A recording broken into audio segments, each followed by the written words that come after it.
میں اپنی ساس کے رویے سے بہت زیادہ خوشی اور اللہ کا شکر ادا کیا کہ اس نے مجھے اتنی اچھی ساس دی، ورنہ سنا ہی تھا کہ ساس کبھی اچھی نہیں ہوتی اور زندگی مشکل بنا دیتی ہے۔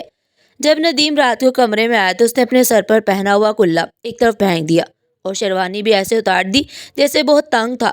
وہ اپنے کاموں میں لگا رہا، جیسے بھول گیا ہو کہ میں بھی اسی کمرے میں موجود ہوں۔ اچانک اس نے میری طرف دیکھا اور کہا، یہ لو تمہاری منہ دکھائی کا تحفہ، امی نے تمہارے لیے پسند کیا ہے۔ اس نے ایک چھوٹی ڈبیا میری طرف اچھالی۔ جب میں نے شکریہ کہنا چاہا تو اس نے ہاتھ کے اشارے سے کہا، ہاں بس ٹھیک ہے، اب جاؤ کپڑے بدل لو۔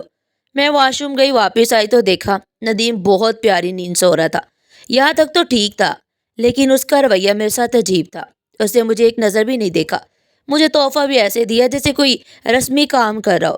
صبح میری ساس میرے کمرے میں آئی اور مجھے ایک جوڑا دیا، بولی کہ تیار ہو جاؤ، آج تمہارا اس گھر میں پہلا دن ہے۔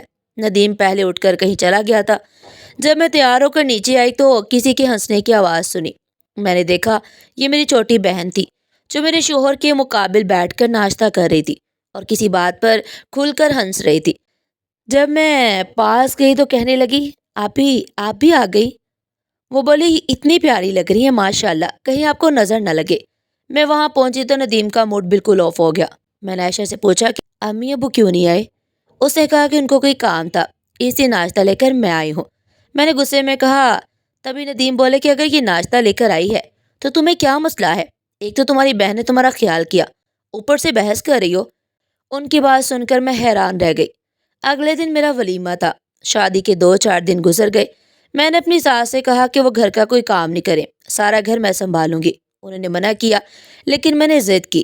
میری ساس میرے ساتھ اتنی اچھی تھی اور میں بھی ان کا خیال رکھنا چاہتی تھی۔ ویسے بھی کام زیادہ تھے نہیں، 4 لوگوں کے کیا کام ہوتے ہیں بھلا۔ شادی کو 1 ہفتہ ہوا کہ میری بہن میرے گھر آئی۔ اس نے کہا کہ مجھے آپ کا ولیمے والا سوٹ چاہیے، مجھے اپنے اسکول کی کسی فنکشن پارٹی میں پہننا ہے۔ میں نے کہا کہ امی اور ابو کیسے مان گئے؟ یہ تو بات قابل ہضم نہیں۔ کہنے لگی کہ میں نے کسی طرح ان کو منا لیا ہے۔ میرے بابا کبھی ہمیں ایسی کسی پارٹی میں جانے نہیں دیتے تھے۔ جلدی کریں، مجھے تیار ہونا ہے۔ میری بہن نے جلدی سے سوٹ اور اس کے جوتے اور زیورات اٹھائے اور وہاں سے چلی گئی۔ کہنے کو میری اور ندیم کی شادی ہوئی 1 ہفتہ ہو گیا تھا، لیکن ہمارے درمیان میاں بیوی والا کوئی تعلق نہیں تھا۔ مجھے یہ بھی پتہ نہیں ہوتا تھا کہ وہ کس وقت کہاں جاتے ہیں اور کہاں ہوتے ہیں اور کہاں سے آتے ہیں۔ وہ اپنا کوئی کام بھی مجھے نہیں بتاتے۔ 2 دن بعد ہمارے گھر میں ایک عجیب واقعہ ہوا۔ ندیم کی خالہ آئی اور شکوہ کرنے لگی کہ میرے گھر ابھی تک دعوت پر کیوں نہیں آئے تم لوگ۔ میری ساس نے کہا، یہ دونوں کسی کے ہاں بھی دعوت پر ابھی تک نہیں گئے، شادی کو 2 دن ہوئے ہیں۔ تو فوراً بولی، تم جھوٹ تو نہ بولو، یہ دونوں ابھی پھوپھو کے گھر جا سکتے ہیں، میرے گھر نہیں آ سکتے، میرا گھر بھی تو اسی گلی میں ہے۔ میں نے خود دیکھا دونوں کو گلی میں جاتے ہوئے۔ میں کچن میں کھڑی ان کے لیے چائے بنا رہی تھی تو یہ باتیں سن کر میں دھنگ رہ گئی۔ کیا کہہ رہی ہیں؟ میری ساس نے کہا کہ نہیں، یہ تو کہیں نہیں گئے۔ تو وہ کہنے لگی، کیا بیٹے کی شادی ہو گئی، اب وہ تمہیں بتا کر تھوڑی جائے گا، ویسے بھی تم بوڑھی ہو گئی ہو، تمہیں یاد کہاں رہتا ہے۔ ان کی اس طرح کی بات نے میری ساس کے دل میں ایک بات ڈال دی کہ شاید ہم لوگ ان سے پوچھے بنا کہیں گئے ہیں۔ میری ساس نے پوچھا، بیٹا مجھے تو بتا کے گئے ہوتے۔ میں نے کہا کہ میں ان کے ساتھ کہیں بھی نہیں گئی، لیکن جب خالہ نے خود کہا کہ اس نے ہمیں گلی میں جاتے ہوئے دیکھا تو پھر اس میں کوئی جھوٹ کی بات تو نہیں تھی۔ میری ساس نے یہ سمجھا کہ میں جھوٹ بول رہی ہوں۔ ساس نے کہا کہ کوئی بات نہیں، میں تو تمہیں جانے سے نہیں روکوں گی، بس مجھے بتا دینا، ہمارا خاندان بہت بڑا ہے اور سب لوگ تمہاری دعوت کرنا چاہتے ہیں، اس لیے پھر ایک گھر جاؤ دوسرے کے گھر نہ جاؤ تو برا لگتا ہے۔ اور میں تو ان کے ساتھ کہیں بھی نہیں گئی، میں بولتی رہ گئی، لیکن میری ساس کو یہی لگا کہ میں جھوٹ بول رہی ہوں۔ آخر اس عورت نے ندیم کے ساتھ کس کو دیکھ لیا، وہ ایسی بات کر کے چلی گئی۔ میری ہمت نہیں تھی کہ میں اس بارے میں اپنے شوہر سے بات کرتی، میں تو اسے اپنے حق کی بات بھی نہیں کر پا رہی تھی۔ میں اس کی بیوی ہوں اور اس کو میرے ساتھ اپنا رویہ ٹھیک رکھنا چاہیے۔ ایک دن میں نے سوچا کہ یہ مجھے اپنی بیوی سمجھتا ہے یا نہیں۔ میں نے اسے کہا کہ مجھے کچھ پیسوں کی ضرورت ہے۔ میرے کچے دماغ میں یہ بات گھوم رہی تھی کہ اگر وہ مجھے اپنی بیوی سمجھتا ہو تو مجھے پیسے دے گا، اور اگر نہیں تو مجھے پیسے دینے سے انکار کر دے گا۔ اس نے مجھ سے پوچھا، تمہیں کتنے پیسوں کی ضرورت ہے؟ میں نے کہا کہ مجھے 3,000 روپے چاہیے۔ اس نے فوراً 3,000 روپے نکال کر میری ہتھیلی پہ رکھ دیے اور کہا، اور پیسوں کی ضرورت ہو تو بتا دینا۔ میں اسی بات پر خوش ہو گئی کہ میرا شوہر کم سے کم مجھے اپنی ذمہ داری تو سمجھتا ہے، اور شاید اس کو اس رشتے کو قبول کرنے کے لیے تھوڑے وقت کی ضرورت ہے۔ میں اسی بات پر خوش تھی کہ دھیرے دھیرے میرے گھر کے مسائل بھی حل ہو جائیں گے اور سب ٹھیک ہو جائے گا۔ ایک دن میری بہن میرے گھر آئی اور میرے کمرے میں بیٹھ گئی۔ میں نے اسے کہا کہ تمہیں تھوڑی دیر یہاں ہی بیٹھنا ہوگا کیونکہ میں نے چولہے پر ہانڈی چڑھائی ہوئی ہے، اگر نہیں گئی تو وہ جل جائے گی۔ اس نے کہا کہ کوئی مسئلہ نہیں آپی، آپ اپنے کام ختم کر لیں، میں کمرے میں بیٹھی ہوں، آپ آرام سے اپنا کام ختم کرے۔ میں اپنا کام ختم کر کے واپس آئی تو حیران رہ گئی۔ میری بہن میرے کمرے میں بے ہوش پڑی تھی۔ میں بری طرح پریشان ہو گئی۔ میں نے اپنی ساس کو آواز دی، وہ بھی گھبرا گئی۔ بچی کو کیا ہو گیا؟ میں نے ندیم کا نمبر ڈائل کیا لیکن اس کا نمبر بھی آف تھا۔ اتنے میں میرا چھوٹا دیور آ گیا۔ میں نے اپنی بہن کو ڈاکٹر کے پاس لے گئی۔ امی ابو بھی وہاں آ گئے۔ ڈاکٹر نے کہا کہ کوئی مسئلہ نہیں ہے، شاید ان کو ویکنس ہے، اس عمر میں ایسا ہوتا ہے۔ میں نے عائشہ سے پوچھا کہ تمہیں کیا ہوا تھا؟ اس نے کہا کہ مجھے چکر آ گئے تھے، پر آج وہ مجھ سے نظر نہیں ملا پا رہی تھی۔ اس کی آنکھوں میں ایک عجیب سا ڈر تھا، وہ بہت تھکی ہوئی تھی اور پریشان لگ رہی تھی۔ میں نے اسے ایک طرف لے جا کر پوچھا کہ گھر میں سب ٹھیک ہے نا؟ امی ابو تو نہیں لڑے؟ تو کہنے لگی کہ نہیں، امی ابو نے لڑنا چھوڑ دیا ہے۔ خیر وہ امی ابو کے ساتھ گھر چلے گئی۔ میں نے شام کو اس کی صحت پوچھنے کے لیے کال کی تو اس نے مجھ سے بات کرنے سے منع کر دیا۔ امی نے کہا کہ وہ کسی سے بات نہیں کرنا چاہتی، ویسے بھی اس کی طبیعت ٹھیک ہے۔ میں نے کہا ٹھیک ہے، اس کو زیادہ تنگ نہیں کریں۔ 2 دن بعد عائشہ پھر سے میرے گھر آئی۔ میں نے اسے باہر ہال میں بیٹھنے کو کہا۔ میری ساس نے مجھے اپنے کمرے میں بلایا۔ میں ان کی بات سننے لگی۔ جب واپس آئی تو عائشہ ہال میں نہیں تھی۔ میں نے اسے آواز دی اور تلاش کرنے لگی۔ وہ تو میرے کمرے میں تھی اور بے ہوش پڑی تھی۔ میں فوراً اس کی طرف بڑھی اور اسے ڈاکٹر کے پاس لے گئی۔ سب پریشان تھے۔ میں حیران و پریشان تھی کہ آخر وہ ہر دفعہ میرے گھر آ کر ہی بے ہوش کیوں ہو جاتی ہے۔ میں نے عائشہ سے بات کرنے کی کوشش کی لیکن وہ مجھ سے بات نہیں کر رہی تھی۔ اگر اسے مجھ سے بات ہی نہیں کرنی تھی تو میرے گھر کیوں آتی تھی؟ یہ بات مجھے اندر ہی اندر کھائے جا رہی تھی۔ ایک دن میں چھت پر تھی کہ میں نے گلی میں جھانکا تو عائشہ آ رہی تھی۔ میں جلدی سے نیچے سے اپنی ساس کو آواز دی کہ عائشہ آ رہی ہے، تو اگر میرا پوچھے تو کہیے گا کہ میں بازار گئی ہوں۔ تھوڑی دیر بعد عائشہ میرے کمرے میں آئی اور اچانک وہاں کچھ ایسا ہوا کہ میرے تو رونگٹے کھڑے ہو گئے۔ وہ رو رہی تھی کہ اچانک میرا شوہر ندیم کمرے میں داخل ہوا۔ اس نے میری بہن کا ہاتھ پکڑا اور کہا اگر تم نے آج بھی بے ہوشی کا ڈرامہ کیا تو میں تمہیں جان سے مار ڈالوں گا، چپ چاپ میرے ساتھ چلو۔ میں حیران رہ گئی کہ یہ سب کیا ہو رہا ہے۔ وہ مزاحمت کر رہی تھی اور اس کے ساتھ جانا نہیں چاہتی تھی۔ میں اپنی بہن کو بچا سکتی تھی لیکن مجھے جاننا تھا کہ یہاں پر ہو کیا رہا ہے۔ ندیم نے کہا کہ پہلے تو تمہارے اتنے نخرے نہیں تھے، اب تمہیں نخرے کرنے آ گئے ہیں۔ اگر تم نے میری بات نہیں مانی تو میں تمہیں بدنام کر کے رکھ دوں گا۔ یہ بات یاد رکھنا کہ ہمیشہ عورت ہی بدنام ہوتی ہے، مرد پر کوئی اثر نہیں پڑتا۔ عائشہ کی مٹھی میں بے ہوشی کی دوا تھی۔ وہ اس دوا کو کھانے لگی کہ ندیم نے اس کا ہاتھ پکڑ لیا اور دوا اسے چھین لی۔ اس نے کہا کہ میں جانتا ہوں کہ آج فوزیہ گھر پر نہیں ہے، اس لیے آج تم کو بچانے بھی کوئی نہیں آئے گا۔ ہمت ہے تو بلاؤ سارے گھر والوں کو، لیکن تم ایسا کبھی نہیں کرو گی کیونکہ تم جانتی ہو کہ تم بھی قصوروار ہو۔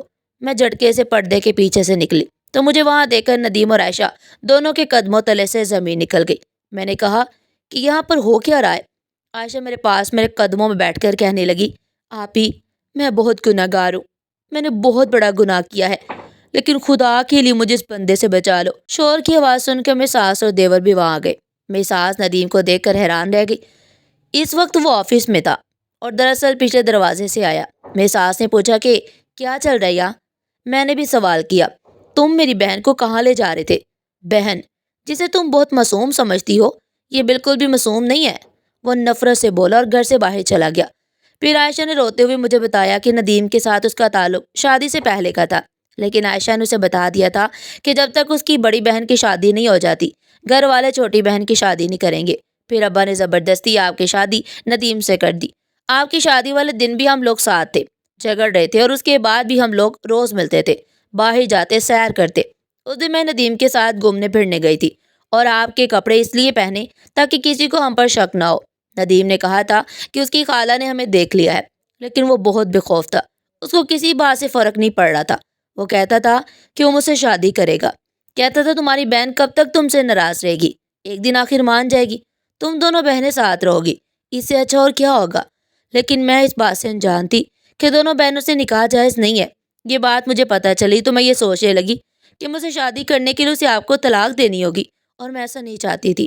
ہم نے ابھی تک کوئی گناہ نہیں کیا، لیکن اب ندیم مجھ سے نکاح کرنا چاہتے تھے۔ مجھے معاف کر دو آپی، مجھے شادی کرنے کا بہت شوق تھا اور امی ابو ہمیشہ آپ کی شادی کی بات کرتے تھے اور وہ بھی کبھی بھی مجھے پسند کی شادی کرنے کی اجازت نہیں دیتے۔ میں بری طرح پھنس گئی تھی۔ میں 3 دفعہ آپ کے پاس آئی، سب بتا دینا چاہتی تھی اور پھر ہمت نہیں ہو رہی تھی، اور تینوں دفعہ میرا سامنا ندیم سے ہو گیا۔ پہلے 2 بار میں ڈر سے بے ہوش ہو گئی۔ میں نے اسے بچنے کے لیے اس چیز کو ڈھال بنایا۔ آپ کو ہر دفعہ اپنے لیے پریشان دیکھ کر اپنے گناہ کا احساس اور بھی شدت سے ہوتا تھا۔ میں اپنے کیے پر بہت شرمندہ ہوں۔ میں نے اپنی جان لینے کی بھی کوشش کی، لیکن مجھے خودکشی کرنے کی بھی ہمت نہیں تھی۔ عائشہ میرے پاؤں پکڑ کر رو رہی تھی، لیکن میں نے اس کی دسترس سے اپنے پاؤں پیچھے کر لیے۔ وہ مزید رونے لگی۔ میری ساس کی آنکھوں میں بھی آنسو آ گئے۔ ان کا کہنا تھا تاکہ میں نے اپنے بیٹے کی ایسی پرورش نہیں کی، پھر وہ اس حد تک کیسے گر گیا کہ 2 لڑکیوں کی زندگیوں کو برباد کر کے رکھ دیا۔ میری بہن معصوم چھوٹی بچی تھی۔ ندیم تو بالغ اور سمجھدار اور سیدھا انسان تھا، اس سے اس طرح کی توقع نہیں کی جا سکتی تھی۔ لیکن بہرحال غلطی عائشہ سے بھی ہوئی۔ میری ساس نے میرے ماں باپ کو بھی گھر بلایا اور ندیم کو بھی، اور ان کے سامنے یہ سارا معاملہ رکھا۔ میں حیران تھی کہ ندیم اپنے کیے پر شرمندہ نہیں تھا۔ اس کا کہنا تھا کہ میں کسی سے معافی نہیں مانگوں گا، اپنی ایک بیٹی کو میرے سے طلاق دلائیں اور دوسری کو میں نکاح میں دے دے، نہیں تو میں اس کے خلاف بدنامی پھیلا دوں گا۔ اسے اپنی ماں کے آنسو کی بھی پرواہ نہیں تھی، جو ہمارے سامنے اتنی شرمندہ ہو رہی تھی۔ پھر وہاں ایک ایسی حرکت ہوئی جس کے بعد ندیم کا سر شرم سے جھک گیا، لیکن اس کی ماں کا سر فخر سے بلند ہو گیا، اور ہم سب بھی حیران رہ گئے۔ ندیم کا چھوٹا بھائی نعمان، جو ہمیشہ چپ چاپ رہتا تھا، آج بولا تو سب کو حیرانی ہو گئی۔ اس نے کہا کہ آپ کو جو کرنا ہے آپ کرے، میں عائشہ سے نکاح کروں گا۔ جو غلطی آپ نے کی ہے اب میں صحیح کروں گا، اور بھابھی کی بھی خلا کرواؤں گا، کیونکہ آپ اتنی اچھی عورت کے ساتھ رہنے کے لائق نہیں ہے۔ ندیم نے نعمان کو برا بھلا کہنا شروع کر دیا، یہاں تک کہ بات ہاتھا پائی پر آ گئی۔ میرے والد صاحب آگے بڑھے اور کہا، خبردار، جو اس کو ہاتھ بھی لگایا۔ 1 ہفتے بعد عائشہ کا نکاح نعمان سے کروا دیا گیا۔ ندیم نے دیکھا کہ اس کا سارا خاندان، اس کا اپنا بھائی اور اس کی بیوی بھی اس کے ساتھ نہیں ہے، تو وہ شرمندہ ہوا اور سب سے معافی مانگنے لگا، لیکن میں اپنا ارادہ بنا چکی تھی۔ میں نے کہا کہ میں اس کے ساتھ نہیں رہنا چاہتی۔ میں کمرے میں اپنا سامان پیک کرنے لگی۔ میری ساس میرے پاس ہی مجھے سمجھانے لگی کہ جتنی غلطی ندیم کی تھی اتنی ہی عائشہ کی بھی تھی۔ اگر تم اپنی بہن کو معاف کر سکتی ہو تو ہم سب ندیم کو بھی معاف کر سکتے ہیں۔ ندیم کو بھی اپنی غلطی کا احساس ہو گیا تھا۔ وہ بار بار مجھ سے معافی مانگ رہے تھے، مگر میرا دل ٹوٹ چکا تھا، میرا بھروسہ ان پر سے اٹھ چکا تھا۔ جب میں نے اپنا فیصلہ نہیں بدلا تو ندیم روتے ہوئے گھر سے باہر گئے۔ کچھ دیر کے بعد میرا موبائل بجا اور ہمیں خبر ملی کہ ندیم ایک روڈ حادثے کا شکار ہو گیا ہے۔ ہم سب ہاسپٹل بھاگے۔ ندیم کی حالت بہت بری تھی، وہ بہت زخمی تھا اور ابھی بھی مجھ سے معافی مانگ رہا تھا۔ اس کی حالت دیکھ کر مجھ سے رہا نہیں گیا اور میں نے اسے معاف کر دیا۔ اس کی زندگی کے لیے دعائیں کرنے لگی۔ اللہ نے میری سن لی اور عائشہ اور نعمان ہمیشہ کے لیے کراچی شفٹ ہو گئے۔ میں ندیم کے ساتھ ایک خوشگوار زندگی گزاری ہوں۔ ندیم اب بہت بدل گئے ہیں، میری ہر بات مانتے ہیں، اور اس بات کو آج 4 سال گزر گئے ہیں، اور ہمارے 2 بیٹے بھی ہیں، اور آج ہم سب بہت خوش ہیں۔ ناظرین، آپ کو ہماری آج کی کہانی کیسی لگی؟ کمنٹ سیکشن میں اپنی قیمتی رائے کا اظہار ضرور کیجیے گا۔ اس طرح کی مزید سبق آموز کہانیاں سننے کے لیے چینل کو سبسکرائب کریں، ویڈیو کو لائک کریں اور زیادہ سے زیادہ شیئر کریں۔ پھر ملتے ہیں ایک نئی اور دلچسپ کہانی کے ساتھ۔ تب تک کے لیے اپنا بہت سارا خیال رکھیے گا۔ اللہ نگہبان۔